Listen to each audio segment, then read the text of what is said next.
도나도나 머니 돈나 돈나들의 돈 이야기 돈 이야기하는 돈나들 시작하겠습니다. 인사 소개하겠습니다. 안녕하세요. 저는 베스트 회계법인 대표 조이스코입니다. 선우보험의 선우미숙입니다. 안녕하세요. 네, 파이닐 부동산의 조앤리입니다. 조이너스 케어 대표 최은숙입니다. 안녕하세요. 고국으로 돌아가는 여기민에 대해서 어떤 생각들을 가지고 있는지 한번 주변에 아시는 분이 너무나 심플하게 그냥 돈 계산만 딱 하고 그렇게 여기민을 생각하시는 분들이 제법 있었거든요. 어떤 돈 계산? 그분은 뭐 한국에 가면 모든 게 다 해결될 거라고 생각을 하시더라고. 근데 이제 대부분이 사실 은퇴하고 가시는 분들은 돈 쓸어 가는 거잖아요. 그러니까 어느 정도의 경제력이 돼야지 사실 여기민이 가능하지. 아까 그 예를 들은 어떤 분처럼 가서 한국 가서 내가 뭐 무슨 보조도 받고 무슨 보조도 받고 이러고 살래? 이거는 아닌 것 같아요. 그러니까 모든 게 공짜가 아니야. 그렇게 만약에 극빈자, 리퍼버티 라인 밑으로 하면은 미국이 훨씬 서비스가 좋잖아요. 그럼 어느 정도 돈을 쓸어가야 되는데 이런 조건이면은 여기민이 좀 더 살기 편하겠다. 나한테 자산으로 남은 게 집 한 채와 소셜이 한 2,000 몇백 불이신 분들. 한국 분들한테는 그렇게 흔한 거는 아니에요. 2,000불 되기 쉽지 않아요. 없어. 의외로. 여기민을 가시면 더 풍요롭게 살지 않을까라는 이유는? 내 의견이에요. 경제적으로만 생각한다면. 경제적으로만 생각하면. 한국에 가시면 더 풍요롭게 살 수 있다는 생각이 계산으로는 그렇게 된다는 거죠. 왜냐하면 만약에 집이 한 뭐 30만 불에서 40만 불 한다라고 쳐도 한 5억 정도의 돈이 아니에요? 한국 돈으로 하면 4, 5억의 돈이죠. 한국이 서울만 집값이 10억, 20억이더라고. 뭐 지방으로. 대전, 우리 시댁이 대전이잖아요.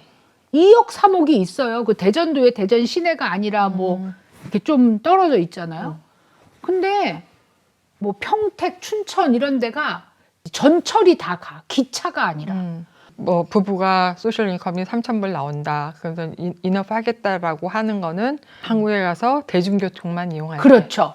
집을 일단 하나 구해야 돼. 전세를 하던, 그러니까 서울이 아닌 뭐 20억, 30억 외곽에. 하는 지역이 아닌 곳에 그렇지만 그 이제 뭐 한 1시간 안에 서울에 닿을 수 있는 곳에 그런 곳에 집을 구하면 2억, 3억대의 집을 구할 수가 있다는 거죠.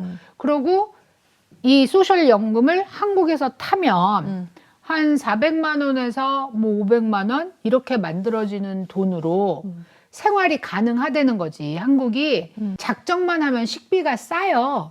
그러니까 우리 지금 나가서 순두부 한 끼 먹으면 얼마야? 아틀란타. 15불. 플러스 텍스, 아니 플러스 팁. 20불 잡아야지. 1인당 20불 잡아야 돼. LA는 24불, 25불 잡아야 돼. 한국은 한국은 10,000원. 10,000원? 팁이 없지, 한국. 팁도 없고. 좀 싸네. 근데 다 맞는데 교통수단이 굉장히 큰 키라고 봐. 왜냐면 시골에서도 요새 차 없는 사람 없어. 그렇죠. 그런데도 불구하고 인슈런스가 3,000불씩 하진 않아요. 차 있어야 돼. 차값, 차일집이. 차값이 있지만 만약에 주로 대중교통을 타고 차는 그렇게 뭐 여행 가거나 필요할 때만 탄다고 생각하면은요. 저희 어르신들이 인슈런스 6개월에 3,000불에서 4,000불 내시잖아요. 그렇지. 네, 여긴 나이가 들면 인슈런스 쫙 올라가고 맞아요. 거기다 사고는 뭐 1년에 뭐 서너 번씩들 다 내시거든요. 인슈런스 무서워서 차 못 사요. 진짜. 그게 엄청난 차이가 있더라고요. 엄청난. 그러니까 이제 그리고 전화도요. 무슨 알뜰폰이라는 게 있대요. 어르신들 쓰는. 그래갖고 그게 얼마라 그랬지, 박 PD? 스마트폰 아니고 알뜰폰이라 그래서요. 그냥 전화만 되는 거? 아니, 그러니까 전화 자체가 싸요. 시니어들한테 주는 그 이용료 자체가 15,000원인가? 한 달에. 정부 보조를 받아서 하는 건가 보다. 그건 모르겠는데 알뜰폰이라고 부르더라고 그거를. 그래서 그렇게 하고 텃밭 이제 가꾸시는 것들 좋아하니까 그런 데서 가꾸시고 이러면 사실은 미국에서 집을 한 4, 50만 불짜리 가지고 소셜만 있는 상황에서 소셜 합쳐서 2,500불, 3,000불 되는 상황에서 사시는 것보다는 한국이 낫지 않을까 이런 생각이 드는 거죠. 나네 그럼. 실버타운이 가능하다는 생각이 드는 거예요. 그러니까 그렇게 가시는 것도 괜찮지만 실버타운에 따라서 한 달에 150만 원부터 뭐 600만 원, 700만 원까지 이게 종류가 있어요. 음. 만약에 180만 원을 낸다 이러면 밥이 기본 60끼에서 90끼 사이에서 결정이 된대요. 하루에 3끼니까 한 달이면 90끼잖아. 그 밥을 그냥 다 주는 거 그 안에 포함돼 있대. 그리고 한국에서는 보증금이 있을 수도 있고 없을 수도 있어요. 근데 보증금을 만약에 2억을 낸다. 그럼 집한 돈으로 보증금 내고 나머지 돈을 은행에 넣든 뭐 어디다 넣어서 그거로 다시 또 모자라는 연금으로는 모자라는 돈을 채웠어야 되는 거지. 테스트 해볼만 하죠. 그러니까. 원하면. 옵션이라고 생각해서 음. 한번 해보시는 게 어떤가. 만약에 마음에 있으시다면 그러고 결정하시는 게 어떤가 쪽으로 마음이 기울었다는 거죠. 그냥 왜 가? 뭐 이제 아니면은 미국에서 할 일이 얼마나 많은데 40년 만에 한국 가면 엄청 불편할 걸? 이제 이런저런 생각을 하는 것보다 그치. 가서 좀 겪어보시면 어떤가라는 생각이에요. 그리고 제가 지난번에 왜 제가 생숙에 있었다 그랬잖아요. 그렇게 생숙이나 에어비앤비에 계시면서 직접적인 생활을 해보실 수 있는 거잖아. 거기는 밥을 해 먹을 수 있으니까. 밥을 해 먹고 이러면서 생활해 보시면서 좀 고민을 해보시면 어떤가. 그거는 이게- 근데 이제 리타이어 다 하고 시간이 많아야 되네. 그럼요. 절대로 옳다 그르다로 판단하지 마시고 너무 서둘러서 판단하지도 그렇지. 마시고. 왜냐면 이제 저희 아는 분은 다시 들어오셨잖아요. 8개월을 기다려야 된다 그러니까 들어오셨단 말이에요. 뭐를 8개월을 기다려? 아, 내가 그 얘기 안 거서증, 했어? 거서증? 안 했어, 뭐. 이중 국적을 받으려면 8개월을 한국에 있어야 된대.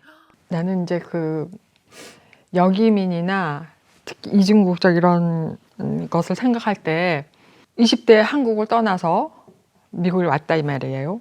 근데 잘 먹고 잘 살라고.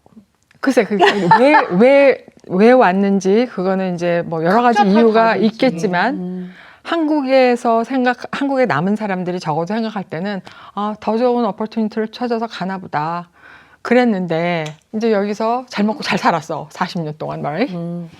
그러고 나서 한국에 막 잘 살게 됐어. 다시 온대. 그러면 내 지인들이 쟤 뭐니 그렇게 생각할 것 같아. 언니 지인들이 그러는 게 아니고요. 인터넷에 계신 많은 분들이 그러세요. 그래요? 댓글 쓰는 많은 분들이 그러세요. 근데 그거를 댓글을 그렇게 쓴다는 건 그런 정서가 분명히 있다는 있다는 거지. 거잖아. 있다는 있다는 거지. 거야. 근데 나는 이제 그런 생각이 되게 많아요. 오해인 부분이 되게 많이 있고. 그동안 우리가 얼마나 고생했는데 와가지고 그거만 누리고 살짝 가? 그러니까. 뭐 이제 이런 식으로. 그런 생각을 하시는 분들이 있더라고요. 근데 실제로는 돈 쓰러 가는 거예요. 사실은. 근데 나가는 사람 글쎄. 한국의 한국의 사람들의 입장에서는 그 캘큘레이트를 한다는 거가 어떻게 하면 나한테 경제적으로 이득이 되겠어요를 계산해 갖고 지금 나가시는 분이 나는 많은 걸로 알고 있거든. 그걸 계산한다고 하는 의미는 뭔가 나한테 굉장히 이득이 된다고 하니까. 그게 이런 면이라니까. 돈이 없으면 올 수가 없어. 왜냐면 주거지가 해결이 안 되니까. 어느 정도의 그 경제력이 바탕이 돼야지 이민을 생각할 수 있는데 그 경제력이라고 말하는 게 미국에서의 가치와 한국에서의 가치가 차이가 난다는 거지. 그래서 그걸 경제적인 가치로 볼 때 그게 낫겠다. 근데 유럽 사람들 어디로 은퇴해요? 동남아로 은퇴해요. 왜냐하면 유럽에서 받는 그 은퇴 연금을 가지고 동남아에 가면은 훨씬 풍요롭게 산다는 뜻이지. 그러니까 그런 경제적인 이익이지 내가 가서 저 나라의 세금을 축내야지. 이런 거는 아니라는 거지. 그러니까 저기 세금을 축내러 가는 건 아니지만 기본적인 생각이 내가 도움을 주려고 가는 거는 아니잖아. 이 돈을 같은 돈을 가지고 훨씬 편하게 살 수 있다라는 개념이 많은데 저는 이제 그 이중국적을 생각하면서 이게 약간 유행같이 돼서는 안 된다는 생각을 한 거예요. 그죠. 그래서 굉장히 생각을 깊이 해보시고 당연히 결정을 하시죠.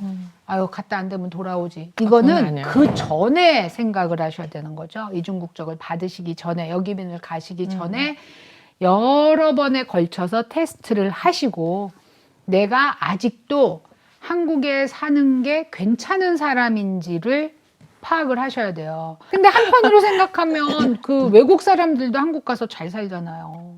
외국 사람보다 그렇지. 네. 우리지 뭐. 우리도 외국 네, 우리도 외국어 근데 잘 이제 살잖아요. 그 판단 그 기준이 달라지잖아. 이제 한국 사람인데 이방인인 것과 이방인인데 이방인인 것과는 이제 그럼. 대하는 거나 서로가 굉장히 다를 수밖에 없지. 그래서 아까 저기 그 조앤이 그 얘기했잖아. 통화하면서 얘기를 해보니까 그렇게 그 호락호락. 이민 온 사람들끼리만 이렇게 교류가 있더라. 그것도 사실이에요. 그것도 서로 정보도 교류하고 여러 면에서. 그러니까 뭔가에 아이고야. 소속이 돼 있어야 되는데 그 소속을 우리가 새로 만드는 게 굉장히 힘이 든 나이 들어서 새 친구를 만든다는 건 우리 여러 번 얘기했잖아. 여기서도 정말, 힘든데. 그럼 정말 다시 힘든 가서는 일이에요. 정말 힘든 일이에요. 그런데도 불구하고 가서 행복하게 사시는 분들이 그렇죠. 많으시단 오, 말이에요. 대단하셔요. 그러니까 정말 대단한 거예요. 대부분 이민 1.5세대나 2세대는 역이민을 생각하지 않아요. 1세대가 이게 적응을 아무리 40년, 50년 했어도 나는 한국 사람이기 때문에라는 것가 많이 있잖아요. 진짜 우리의 경험과 그 시간을 같이 하지 않은 사람들은 알 수가 없는 상황이 있죠. 우리는 미국에 있는 동포들을 중심으로 생각을 하지만 대한민국 정부에서는 전 세계에 나가 있는 재외 동포일 거 아니야. 정부는 사람들을 끌어들이고 이민자를 끌어들이기 위해서 적금만 들어도 영주권을 주는 판인데 지금 교포들이 지금 집 팔아서 2억 3억 들고 가갖고 그 연금 나오는 돈 쓰고 그리고 심지어 그 영주권을 받는 다른 나라 사람들은 와서 일을 해서 그 돈을 본국으로 보내는 경우가 많아요. 그죠? 근데 우리는 가면 놀고 먹는 거거든, 우리 돈으로. 그래서 그렇게 너 왜 오니가 아니다 이 소리를 하려고 이렇게 길었어요. 이제 나는 어떤 생각을 하냐면 한국에서도 인구가 느는 거는 환영을 하지만 시니어, 그러니까 노년층의 인구가 느는 거는 환영하지 않을 상황이 아닌가.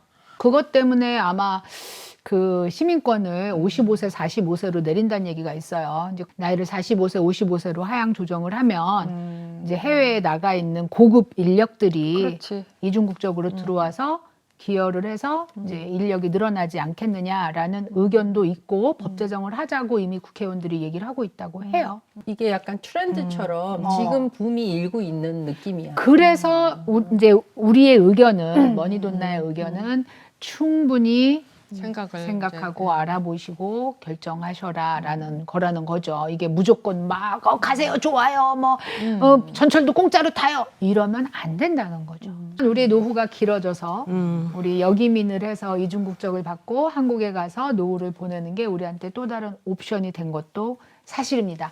자 이제 서로의 의견을 되게 잘 나눴고 조이스는 오늘도 충분히 쉬었어요. 지난 시간에 이어서 이번 시간도 충분히 쉬었으니까 다음번에는 주제를 빡시게 잡아서 조이스를 많이 이용하도록 하겠습니다. 돈나님들 시청해 주셔서 감사합니다. 안녕히 계세요.